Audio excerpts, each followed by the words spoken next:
amati mbégteeg bànneex di ànd ak yéen ñu tawlu ci 5M TV Sénégal jërë ngeen jëf. mbokk internet yu 5M TV Sénégal jërë ngeen jëf ci ànd bi xibaar yi dañuy àddu ci lu soxal nag rapport Cour des comptes suñu milliards du rees loole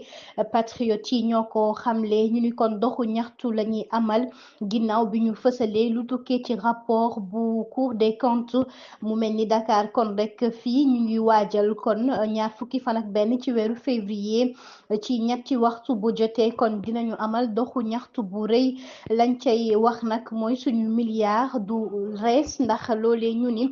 fi mu nekk nii li nga xam ni kon rek Cour des comptes fësal na ko du nax saay benn yoon ca diggante école normale ak rond-point Jet d'eau lañ koy amal initiative boobee maanaam xalaat boobee kon ndaw ñi ñoo ko def nag ndax jàpp nañu li nga xam ni moom la nguur gi fi nekkoon daal di def ci wàllu finance dafa jéggi dayoo joxoñ baaraamu tuuma kii di Macky Sall ak i waa këram ci diiru atum 2019 ba 2024 ni ñu rek daal di lekkee alalu réew mi moo waral fi mu nekk nii itam ñu ni kon ñoom mbir mi du reesee noonu te képp ku ci laale itam rek dinañ la woo mbokk yi dañuy desandi ci lu soxal rapport bile ki fi nekkoon njiitu réew mu Sénégal ñu ni kon dafa jaay ñaari immeuble loolee sax Cour des comptes moo ko daal di fësal tax na ay jege ñaaleem kon daal di ci àdduna Pape Malick Ndour démb nag defoon nañu ndaje ak taskatu xibaar yi doon addu ci mbir mi ñu jàpp ni kon mbir mi daal dañu ko rek falsifié maanaam nu leen neex kon lañu ko defee ngir rek jox état bi fi nekk dëgg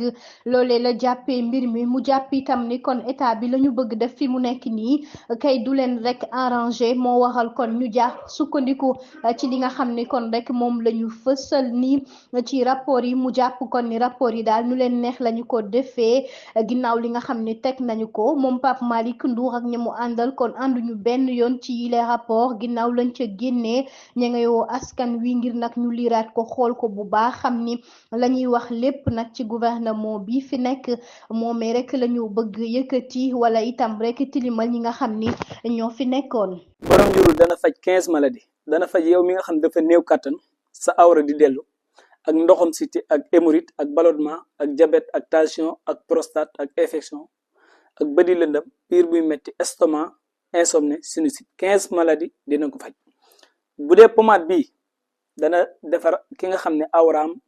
dafa tuuti day yokk awra day rëyal te day defar siditi day yokk awra da koy rëyal te day defar siditi bu dee yow mi nga xam ne da nga bëgg ñu seetal la seet boo ñëwee den la seetal lépp loo xam ne mi ngi lay gàllankoor sa dund den la ko defal incha allahu rabbi jërë ngeen jëf